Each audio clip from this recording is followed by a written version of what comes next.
Word had yet to reach the empire. But as far as the loyal subjects of that empire were concerned, perhaps ignorance was bliss. The imperial generals who were supposed to be invading the western nations after storming their way through the forest of Jura, in other words, their beloved fathers, brothers, their very family, were all killed without having any say in their fates. Nearly 1 million troops had gone on the attack. Defeat was simply unthinkable. There was no doubt in anyone's mind that the Empire's long-cherished dream of conquering the West would be accomplished in all its glory, the entire land united as a single nation under the lofty name of Emperor Lidor. The forest of Jura was a formidable obstacle, no doubt, but now that the evil dragon Vildora had been weakened, there was nothing for anyone to fear. That was how things were supposed to turn out. And so in the reign of this greatest of emperors, the imperial army, considered the strongest that history had ever known, had finally begun its invasion. That, in essence, was how the imperial citizens felt. None of them expected a hard fight, let alone a stinging defeat. None had imagined that the empire would never even reach the western nations, before their dreams of world conquest were crushed within the forest of Jura. But that was exactly what happened. The imperial army was wholly eradicated without accomplishing any of their goals. Thanks to an ambush at the hands of the Jura Tempest Federation, a strike that wasn't even on the empire's radar, these citizens would be reminded of just how vast and unpredictable the world could be. But now, for just a few more days, the Empire's subjects would remain blissfully unaware. In the headquarters of the Composite Division in the imperial capital was a large ornate room where certain people were now gathering in secret. The meeting was chaired by Yuuki, with Kigali, Laplas, Tyr, and Footman, the moderate jesters, accompanying him. Misha, one of the 3 leaders of Cerberus, was also present. Her collator Vega was not, as he was on a mission with the Magical Beast Division. Laplas and Misha were currently delivering their reports, and their tales couldn't help but make Yuuki chuckle a bit. He had pictured several potential scenarios in his mind, but these results were singularly unexpected. It was all too overwhelming and all too soon. The Demon Lord Rimuru and his band had pulled off such a mind-boggling performance that they would need to rethink their entire strategy urgently. The most astonishing thing of all, of course, was how the Demon Lord had actually expanded his army's power since their last meeting. Impossible. Just wiping out an army that size without breaking a sweat, you know. I figured he would win in the end, but suffering 0 casualties. That's just too much. It's simply unbelievable. With the Empire's force, they could have taken on 3 Demon Lord factions at the same time, and still maintained equal footing. Well, compared to the 10 great Demon Lords, the so-called Octogram is on another level in terms of fighting ability. He still reigns over them all, granted, but Luminous and Dagral have been fighting for influence with each other for ages now, haven't they? We're all aware of Leon's power. And Milim, notorious for not even bothering to have anyone serve her, now has both Carolon and Frey, each former Demon Lords themselves. That leaves Ramrus and Dino as the last solo acts, doesn't it? Kigali wanted to fire back against Yuuki. But as his analysis continued, she began looking increasingly convinced. Even Roy Valentine, the Bloody Lord, was nothing but a stand-in. The one god Luminous was the true Demon Lord, and even Luminous couldn't fully put down Dagral's force. I used to be so jealous of people like that, people who could rip me to shreds. Carolon and Free played it smart by comparison. Would that I were that intelligent, then I wouldn't have sat in so many others, and I wouldn't have lost Clayman. Looking back, all the effort Kigali expended forcing so many magic born under her command seemed pointless now. Playing the numbers game didn't really matter against someone who had more than a certain level of strength. Clayman's failure made that pretty obvious. What Kigali's side really needed was more friends she could have had frank, honest discussions with. But I can only say that now, can't I? As many times as we've all been betrayed, it's all but impossible for the likes of us to trust in others. It was true. If she had never met Yuuki, she'd probably still be holding a deep-seated grudge against the whole world. But, she thought, it was too late, so she bottled up the regret in her heart. But the conversation continued, regardless of how she felt about it deep down. You've had a hard time, haven't you, Laplas? Boy, you said it. And it sure didn't get none better this time, either. Laplas nodded, looking fatigued. Ha ha ha. You had to fight for 10 days straight, I heard. Yep. That trainee lady, lem tell you, she's gotten crazy strong. If I went easy or hell, if I let up at all, she would have killed me, no doubt. And I was fighting her in the middle of the forest, too. I think I put in a real good effort, if you ask me. Laplas continued to whine for a while longer. It was a likely story. Coming from him, he couldn't help how fishy he looked and acted, but for once, maybe he was actually right. Yuuki raised a hand to assuage him. But she believed you in the end, didn't she? Yeah, right. They had me bound up so tight that I couldn't move an inch. The Demon Lord Rimuru's own officers were watching over me. You called it believe in me. Yet despite that, Laplas negotiated his way out of there and brought back some truly valuable information. Talk about living up to your reputation. I'm amazed they let you go unscathed, actually. Well, supposedly, the Demon Lord Guy pulled a few strings for me.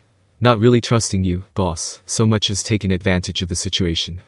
If they were still clearly enemies, there was no way the captured Laplas ever would have been released.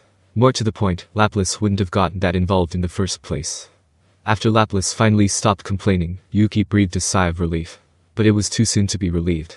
And I had a hard time myself, Misha added. This has been so exhausting. My job was to incite Commander Caligulio into prolonging the war, and I knew what I was getting into and all, but I swear to you, I seriously requested a withdrawal right in the middle of all that. When he turned me down, I was just about to really kill him in desert, even. The bitterness was evident in Misha's voice. Of course, by the time she made that suggestion, it was already too late. Misha had only been spared because Yuuki had built a war alliance with Rimuru. If not, Diablo would have personally seen to her grisly death by now. Well, we're all lucky, aren't we? Lucky that Rimuru's the type to keep his word. That slime is just the most extraordinary thing. Because I remember some people in the armored division being Demon Lord caliber in their fighting skills, but... yeah. You're right. Of course, Rimuru's forces dispatched them before he even had to lift a finger. As a still shocked Misha explained, the Demon Lord had not just one, but several demon peers under his command. Not even she seemed convinced of the truth she was speaking, but there it was. The very height of the demon hierarchy, right here on the ground, fully unleashed and still wholly devoted to serving a single demon lord.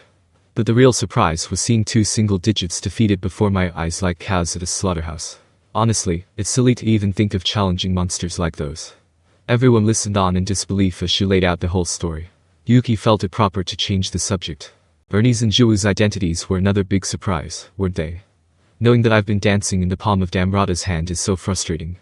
Yuuki fully meant that. Now he was sure that Damrada was a traitor, and that revelation was a great shock to everyone in the chamber. He had been Yuuki's close confidant for many years, earning his sincere trust over that time, and he served as a top-level leader at the core of Yuuki's camp.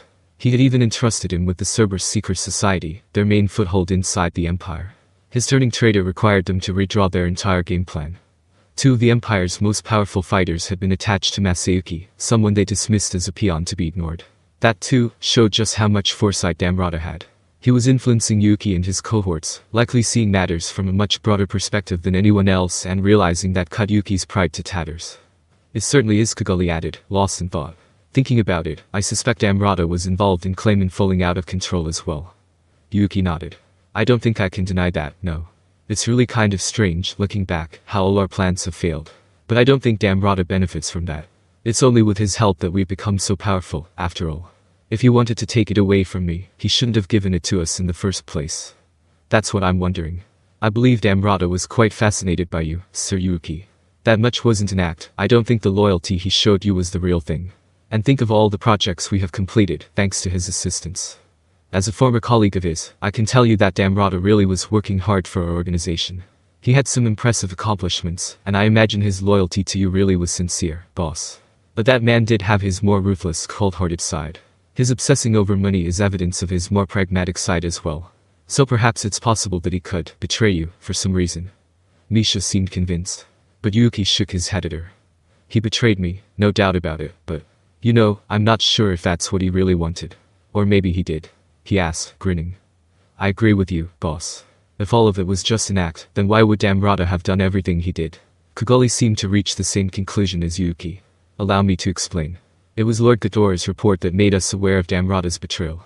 Ghidorah was held within Emperor Lidorah's palace, and the man he saw standing before him was Lieutenant Kondo, the man hidden behind the Empire's shadow. The palace. I see. So Damrada had enough status to be allowed in there. Yuuki nodded at Misha, adding more information of his own. That's right. And based on the intel you brought back, I have an idea of who Damrada really is, too. There's only a few people out there besides the Emperor who can give orders to the single digits. Everyone looked taken aback. Yeah, I'll bet. It just takes a little thought, and it's so obvious, huh? Right. I don't think it was Damrada betraying us, so much as following the Emperor's orders. Maybe he didn't intend to do any of it. But it doesn't matter much at this point. Perhaps he was an enemy of Yuuki's from the start. Perhaps not. Right now, all that mattered was Damrada's traitorous behavior, and Laplas and his cohorts were out for blood. Yeah, you're probably right, boss. But you know, if he was trying to trick that idiot Clayman, too, then don't you think we ought to make him pay for that? Right. Let's go and kill him right now. Ho ho ho. For fixers like us, trust is our most valuable asset. No mercy must be given to traitors. Laplas was ready to stage the purge today, Tyran footmen eagerly agreeing to the idea. But Yuuki stopped them. hold your horses. We know Damrada is actually a high-ranking member of the Imperial Guardians. Rest assured he's a lot more dangerous than your run-of-the-mill demon lord. I'm not sure even you guys could beat him. True. I hate to admit it, but even in my own demon lord prime, I don't know if I could have beaten Lord Ghidorah. And if Damrada's good enough to stage a sneak attack on Ghidorah, I think it's safe to assume he has the talent to back his reputation. Okay, maybe, but... And also I think there might be a message hidden in everything Damrada did. The words came from Yuuki after a few moments of deliberation. He began outlining his thoughts, cautioning that it was all hypothetical for now. Damrada is a cautious man. He knows us well, and he also knows about the Demon Lord Rimuru in close detail. Someone like him would certainly have known about the resurrection bracelets. What do you mean? I mean that I think he was aware of the possibility that Ghidorah could have resurrected himself all along. But then... Wait, do you mean? Now it dawned on Misha as well. What if Damrada wasn't trying to kill Ghidorah at all? What if, instead, he was offering him a way to flee the Empire? The last man to speak to him was Lieutenant Kondo, right? The stalker of the halls of information, as they say. If Ghidorah had been left alive in there, he would have fallen right into the lieutenant's hands. Then he would have been able to extract every bit of information Ghidorah had by any means possible. And then all our objectives would have come to light, you think? Probably, yeah. But there's still a few things I don't understand. Keeping Ghidorah's mouth shut ensured that the Empire remained oblivious about Rimuru. The Empire paid gravely for that, as we all know. But I don't think Damrada dealt all that damage to them just because he wanted to do us a favor, you know. Yuuki grinned. That, sad to say, I don't have much explanation for. I think the Damrada is more faithful to Emperor Ghidorah than you, Sir Yuuki Kaguli replied. There's no doubt about that. But at the same time, he also saw all of us as friends. Or not. What if he thought he could use us or have us play some kind of role for him? Go on. There's a chance, perhaps, that the defeat of the Imperial force was in accordance with Emperor Ghidorah's wishes. That's absurd. No way, man. That's crazy talk. Misha and Laplas immediately denied it, but Yuuki was piqued by this hypothesis. What purpose do you think Damrada would have in this scenario? It's quite simple.